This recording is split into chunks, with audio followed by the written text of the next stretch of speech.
The period starting in October 1929 and lasting almost the next 10 years is known to the whole world as the Great Depression. These days, the pandemic makes us more aware of the economic downturn. So let's look at what happened to the economy back then and what pulled it out of the Depression.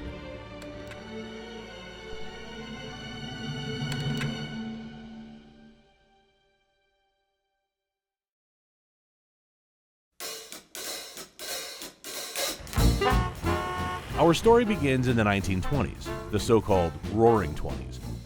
With the end of World War I, money flowed into the country.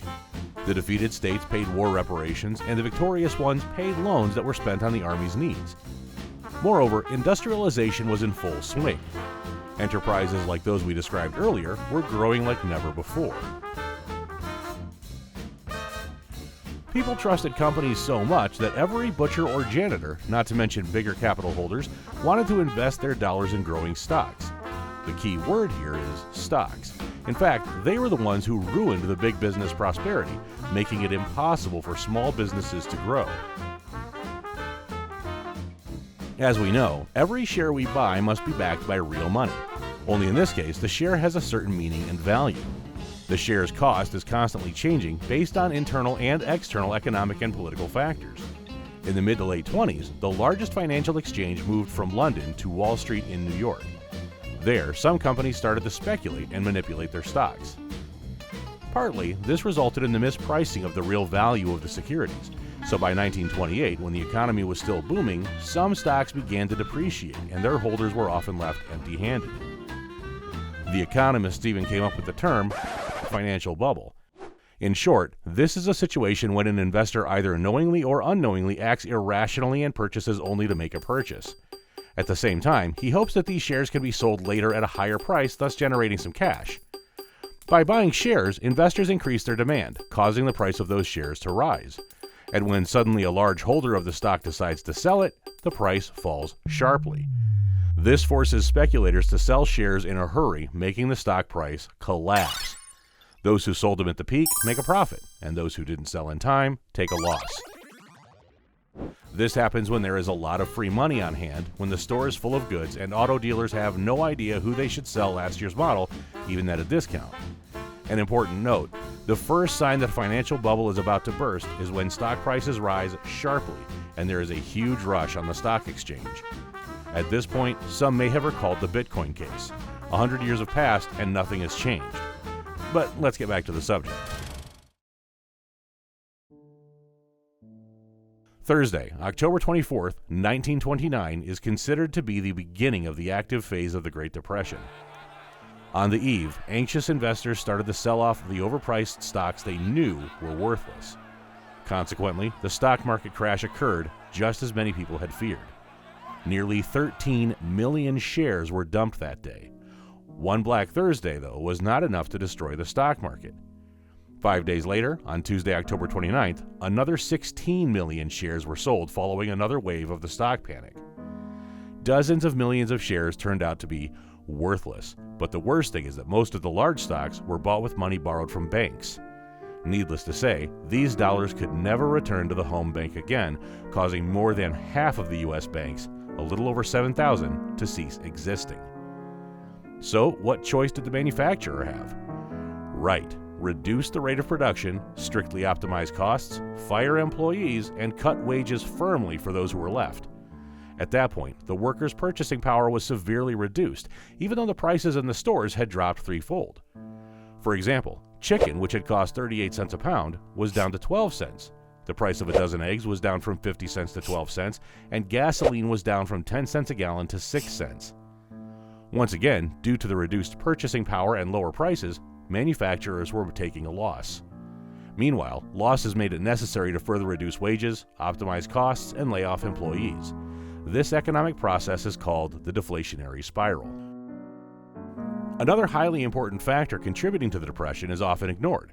It even has got its own name, Dust Bowl, which refers to a drought-stricken region of the southern plains in the United States that suffered severe dust storms during the dry period of the 1930s. Obviously, there were no good harvests in the region. Strong winds and stifling dust swept through Texas to Nebraska, killing people and livestock. The Dust Bowl exacerbated the crushing economic effects of the Great Depression and forced many farmers to migrate in desperation to find work and a better life.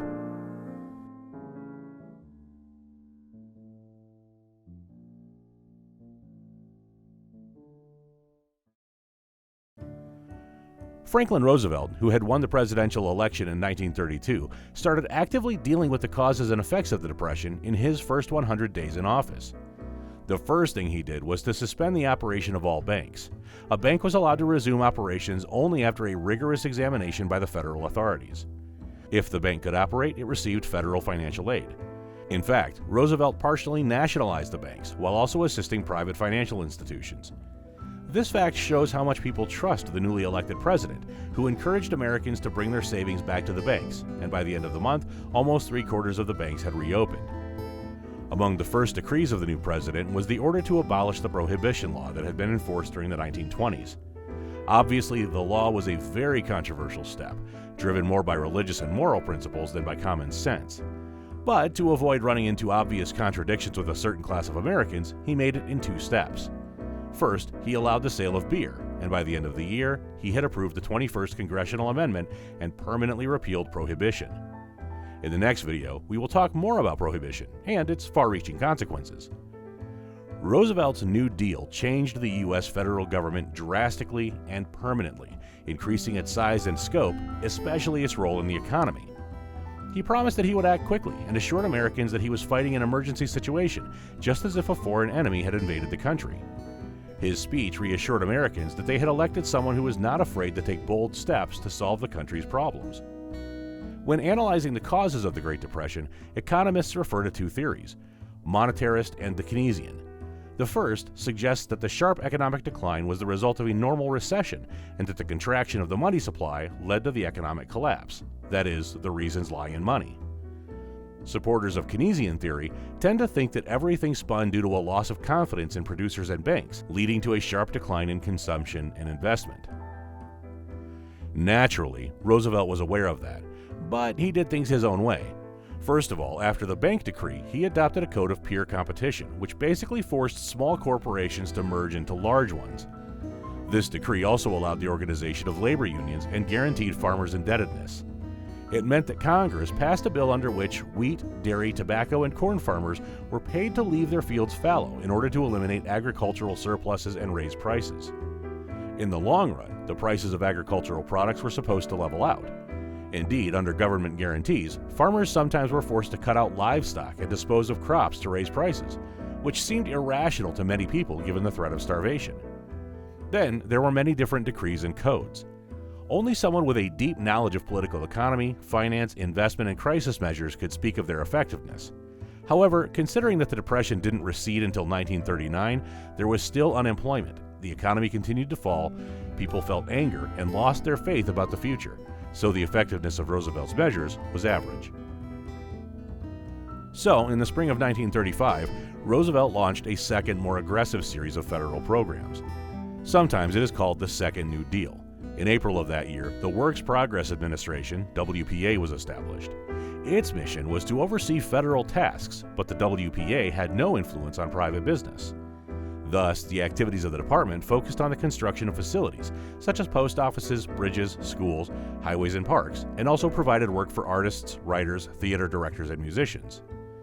A huge advantage of Roosevelt's New Deal lay in the fact that in the late 1930s, the United States passed social legislation that cemented the principles of the functioning of all American society. A civilized form of regulation of the economy and social life was realized.